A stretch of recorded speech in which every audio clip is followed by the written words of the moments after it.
This is Narasimha Rao. వేదగణితంలో తీసివేతలు నేర్చుకుంటున్నాం మనం. గత వీడియోలలో వేదగణితంలో తీసివేతలు చేయాలి అంటే మనం ఉపయోగించేటువంటి సూత్రం ఏంటి అనేది చూసాం. నిఖిలం నవతః, నిఖిలం దశతః, నిఖిలం నవతః, చరమం దశతః అనేవి. చూడకపోయి ఉంటే ఒక్కసారి పాత వీడియోలు చూసి కంటిన్యూషన్కి రండి. ఈ వీడియో మీకు బాగా అర్థమవుతుంది. ఇప్పుడు సబ్ట్రాక్షన్స్లో తీసివేతల్లో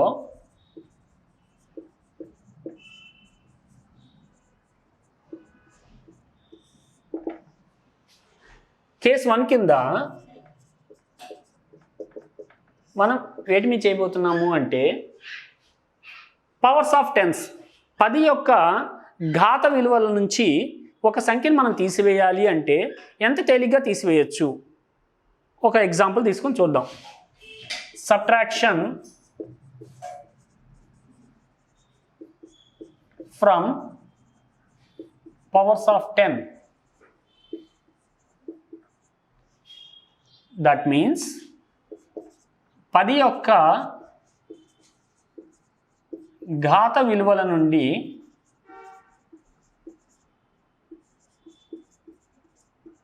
సంఖ్యలను తీసివేయడం.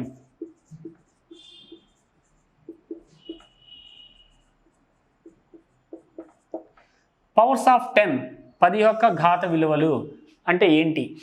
10 పవర్ 1 అంటే 10, 10 స్క్వైర్ 10 యొక్క వర్గము 100, 10 క్యూబ్ 1000, 10 పవర్ 4 10,000, 10 పవర్ 5 1 lakh. ఇటువంటి 10 యొక్క ఘాత విలువల నుండి, పవర్స్ ఆఫ్ 10s నుండి మనం సంఖ్యల్ని ఎలా తీసివేస్తాము చూడండి.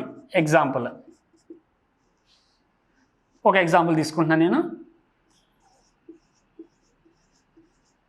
పెద్దదే తీసుకున్నాను. చిన్న సంఖ్య నుంచి మొదలు పెడదాం. 100 నుంచి మొదలు పెడుతున్నాను. ఈ 100లోంచి నేను 73ని తీసివేయాలి. పాత వీడియోలో చెప్పుకున్నామండి. గత వీడియోలో ఇందాక కూడా స్టార్టింగ్లో చెప్పాను. మనం ఉపయోగించబోయేది నిఖిలం నవతః, నిఖిలం దశతః అనే దాన్ని కలిపి నిఖిలం నవతః, చరమం దశతః. చూడండి ఒక్కసారి.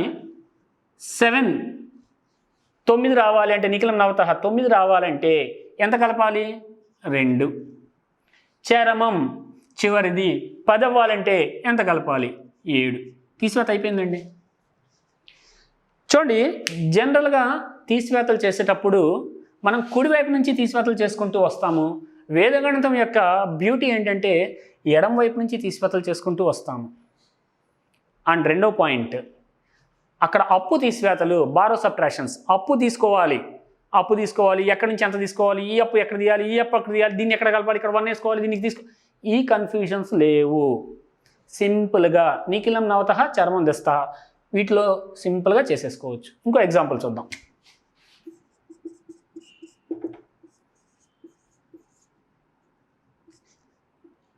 $476. ఇప్పుడే చెప్పండి. నిఖిలం నవతః. చూడండి, 4కి నవతః 9 అవ్వాలి అంటే ఎంత కలపాలండి? 5. అలానే 7కి నిఖిలం నవతః 9 అవ్వాలంటే ఎంత కలపాలండి? 2. చరమం చిట్ట చివరిది దశతః అంటే 10 అవ్వాలి. 10 అవ్వాలంటే ఎంత కలపాలండి? 4. అయిపోయిందండి నా తీసివేత. కాబట్టి మీరే చూడండి, మనం మామూలు పద్ధతిలో చేసే పద్ధతి ఎలా చేస్తామో. ఇక్కడ 0 ఉంది, 0లో 6 పోదు. మళ్ళీ ఇక్కడ 0 ఉంది, 0లో 6 పోదు. ఇక్కడ 0 ఉంది, 0లో 6 పోదు. కాబట్టి ఇక్కడ నుంచి అప్పు తెచ్చుకోవాలి. ఈ 1 కొట్టేయాలి, ఇక్కడ వేయాలి, ఈ 1 కొట్టేయాలి, ఇక్కడ వేయాలి, ఈ 1 కొట్టేయాలి, ఇక్కడ వేయాలి. ఈ 10లోంచి 6 తీస్తే 4. సరిపోయిందండి. నెక్స్ట్ మళ్ళీ ఇక్కడ అప్పు తీసుకోవాలి. ఇక్కడ 10 కొట్టేసాం కాబట్టి ఇది 9 అయింది. 9లోంచి 7 పోతే 2. ఇక్కడ 10లోంచి 1 కొట్టేసాం కాబట్టి ఇక్కడ 9 అయింది. 9లో 4 పోతే 5. ఈ గందరగోళాలు లేవండి. సింపుల్గా నిఖిలం నవతః, చరమం దశతః. ఇంకో ఎగ్జాంపుల్ చూద్దామండి. కొంచెం పెద్దది తీసుకుంటున్నానండి.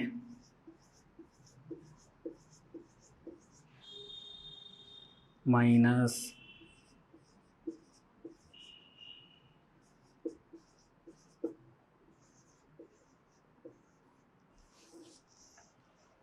మన ప్రిన్సిపల్ ప్రకారం ఎంత తేలిగ్గా ఎంత బ్యూటిఫుల్గా ఎడమ నుంచి కుడికి తీసివేత చేస్తామో చూడండి. నిఖిలం నవతః చరమం దశతః. సో 6కి ఎంత కలిపితే 9 అవుతుందండి? 3. 4కి ఎంత కలిపితే 9 అవుతుందండి? 5. 3కి ఎంత కలిపితే 9 అవుతుందండి? 6. 2కి ఎంత కలిపితే 9 అవుతుందండి? 7. 7కి ఎంత కలిపితే 9 అవుతుందండి? 2. 6కి ఎంత కలిపితే 9 అవుతుందండి? 3. 5కి ఎంత కలిపితే 9 అవుతుంది? 4. 8కి ఎంత కలపాలి? 1. మరి 9కి 0. కానీ చరమం చిట్ట చివరిది దశతః 10 రావాలి. 10 రావాలంటే ఎంత కలపాలి? 8. అయిపోయింది నా తీసివేత. సైకలాజికల్గా అయినా సరే తీసివేత కంటే కూడా కలపడము, కలుపుకోవడము అనే సైకాలజీ చాలా మంచిదండి. అది వేదగణితం నేర్పిస్తుందండి. నేను ఇక్కడ తీసివేతలు చేయలేదు చూడండి. కలపడము 6కి ఎంత కలిపితే 9 వస్తుందని చెప్పాను తప్ప 10లో 6 పోతే ఎంత అని నేను చెప్పలేదు. తీసివేత అని చెప్పుకుంటామే తప్ప కలుపుకోవడం అనే సైకాలజీని బాగా డెవలప్ చేస్తుంది. అప్పు తెచ్చుకోవడం కాకుండా ఉన్నదానిలో సర్దుకోవడం ఎలా అనేది బాగా నేర్పిస్తుందండి వేదగణితం. అది వేదగణితం యొక్క బ్యూటీ. సో ఈ విధంగా కొన్ని ఎగ్జాంపుల్స్ ప్రాక్టీస్ చేసినట్లయితే ఈ కాన్సెప్ట్ మనకి వంట పట్టడానికి తేలికవుతుంది. సో కొన్ని ఎగ్జాంపుల్స్ ఇస్తాను ఇప్పుడు నేను. So practice examples.